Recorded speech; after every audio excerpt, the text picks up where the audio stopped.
Length है 5 centimetre, मान लिया 5 सेंटीमीटर है, और मैंने मेजरमेंट किया इसका, तो मैंने मेजरमेंट जब किया तो मुझे मिला 4.9 सेंटीमीटर। तो ये तो मेजर्ड वैल्यू था, that was the measured value. और ये अपने आप में जो है करेक्ट वैल्यू है, true value, correct value true value. जो मैंने मापा इसको, that is comes out to be 4.9 centimetre measured value. तो मापा तो 4.9 सेंटीमीटर मिला, जबकि वैल्यू उसका 5 सेंटीमीटर था। तो इस वैल्यू में यानी कि करेक्ट वैल्यू में और मेजर्ड वैल्यू में 0.1 सेंटीमीटर का मुझे डिफरेंस दिखाई दे रहा है। That 0.1 difference is can be said as error. Error का डेफिनेशन जो बन गया बच्चे, एरर का मतलब होता है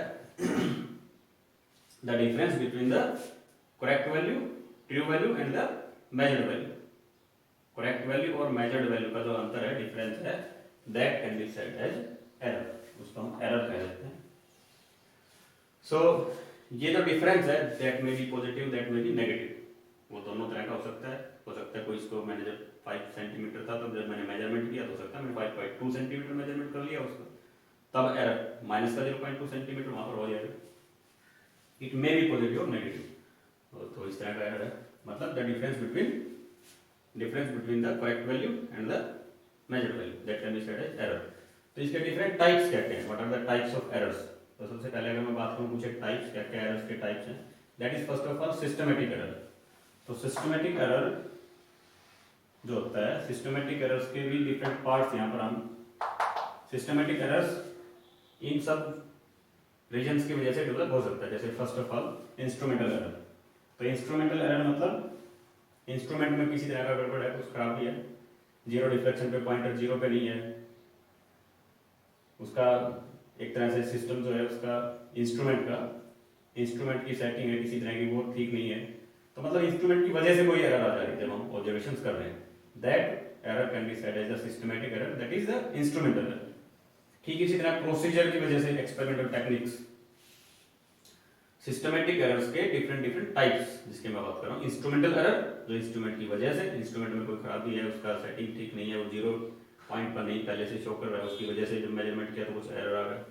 प्रोसीजर एंड एक्सपेरिमेंटल टेक्निक। अब एक्सपेरिमेंट करने का, जैसे एक्सपेरिमेंटल फाइल जैसे आप 9th-10th क्लास में भी लिखते आए हैं, तो एक प्रोसीजर होता है कोई एक्सपेरिमेंट करने का, कोई ऑब्जर्वेशंस को रीड आउट करने का। अगर करेक्ट प्रोसीजर फॉलो ना करें और अपनी मर्जी से एक्सपेरिमेंट करते चलें, कोई ऑब्जर्वेशंस लेते चलें, तो प्रोसीजर अगर एक्सपेरिमेंटल टेक्निक्स ये सब फॉलो नहीं करेंगे तो भी हम करेक्ट मेजरमेंट करने से रह जाते हैं और एरर आने की पॉसिबिलिटी बढ़ जाती है due to the procedure. Personal error. अब ऑब्जर्वेशंस ले रहा है कोई स्टूडेंट, सपोज अब वो गलत रीड कर रहा है, या उनको रीड ठीक कर रहा है, लिख गलत रहा है, तो इस तरह की उसकी खुद की कोई पर्सनल किसी तरह की प्रॉब्लम्स जिसकी वजह से एरर्स एनकाउंटर हो जाए, लिखी जाए, those can be said as personal errors. ठीक इसी तरह next errors due to the external causes. External cause मतलब प्रेशर, टेम्परेचर, ह्यूमिडिटी, ये सब जो अदर जो फैक्टर्स हैं, एक्सटर्नल जो फैक्टर्स हैं, जैसे मान लिया सपोज करूँ अगर मैं कोई कंडक्टर है, मेरे पास वायर है, आपने पढ़ा होगा जैसे जैसे टेम्परेचर बढ़ता है तो जो मेटल्स हैं वो एक्सपैंड हो जाते हैं। तो टेम्परेचर T1 टेम्परेचर पर मैं इसका लेंथ मापा, फिर टेम्परेचर बढ़ गया, और टेम्परेचर बढ़ गया मतलब टेम्परेचर T2 बहुत ज़्यादा हो गया सपोज, तब इसका लेंथ मेजरमेंट करें AB का, तो हो सकता है कुछ ना कुछ उसमें डिफरेंस में मिल जाए।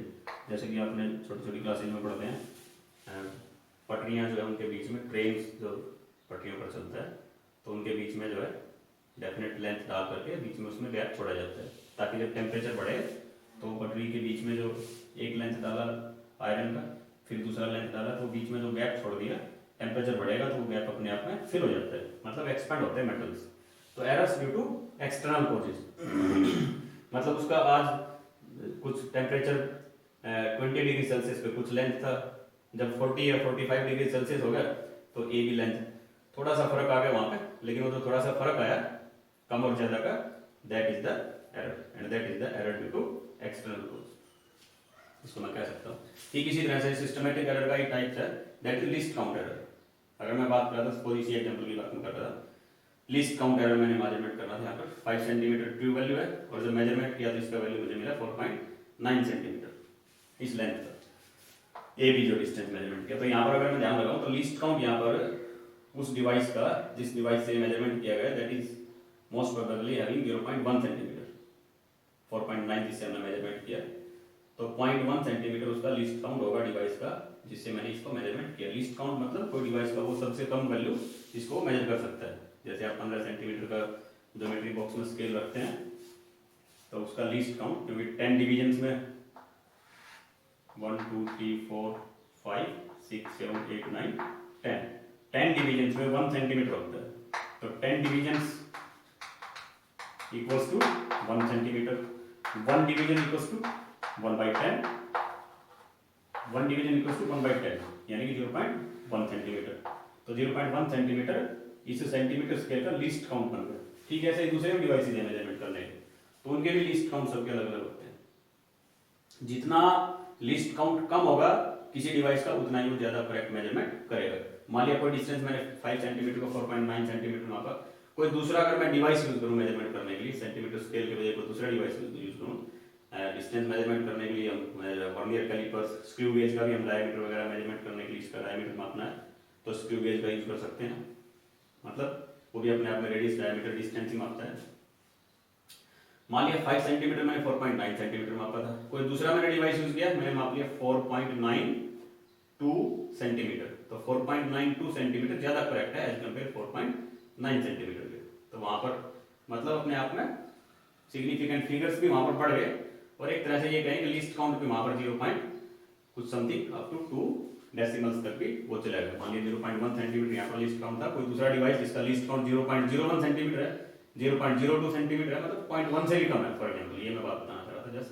तो 0.01 या 0.02 सेंटीमीटर किसी डिवाइस का दूसरे का लीस्ट काउंट है जिससे मैं इसको मेजरमेंट करूं तो मैं और भी ज्यादा करेक्ट इसको मेजरमेंट कर पाऊंगा।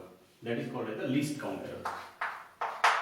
तो इस तरह का होता है। That is all about the systematic error. Systematic error is instrumental error, error due to procedure followed, error due to personal causes, error due to external reasons and error due to the least count of the device. इसके बाद next आता है about the random error. What is the random error? Random error ऐसा error होता है जो irregularly अपने आप में डेवलप हो जाता है। वो बहुत छोटा भी हो सकता है एरर और बहुत बड़ा भी एरर हो सकता है। समटाइम्स हम इसको that is why called as the random error as chance error. वैसे हम इसका रैंडम एरर को कम कर सकते हैं, हालांकि सारे एरर्स कम हो सकते हैं, लेकिन रैंडम एरर को कम कर सकते हैं फिर तरह से जो है नंबर ऑफ ऑब्जर्वर्स बढ़ा दें। तो नंबर ऑफ ऑब्जर्वर्स और एक तरह से फ्रीक्वेंसी हम बढ़ा देंगे तो इस तरह के एरर्स को कम भी किया जा सकता है। और हालांकि सब तरह के एरर्स को ही कम कर सकते हैं। हम ऐसे एफर्ट्स हमारे ऑलवेज रहते हैं कोई एक्सपेरिमेंट्स करने में, किसी तरह के ऑब्जर्वेशन रीडिंग लेने में, ताकि एरर्स कम से कम वहां पर डेवलप हो। जैसे थर्ड टाइप है that is about the gross error. तो ग्रॉस एरर किस तरह का एरर होता है?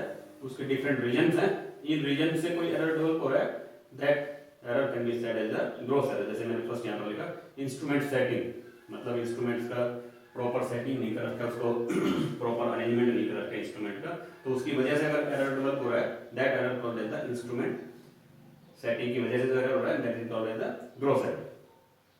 और ग्रॉस एरर इसकी वजह से मतलब without precautions, taking wrong readings, precautions follow नहीं कर रहे, एक्सपेरिमेंटल टेक्निक्स के प्रोसीजर नहीं ठीक तरह से फॉलो कर रहे, और टेकिंग रॉन्ग रीडिंग्स, और गलत रीडिंग आ रही है उनको लिख रहे हैं, that reading called as the gross error.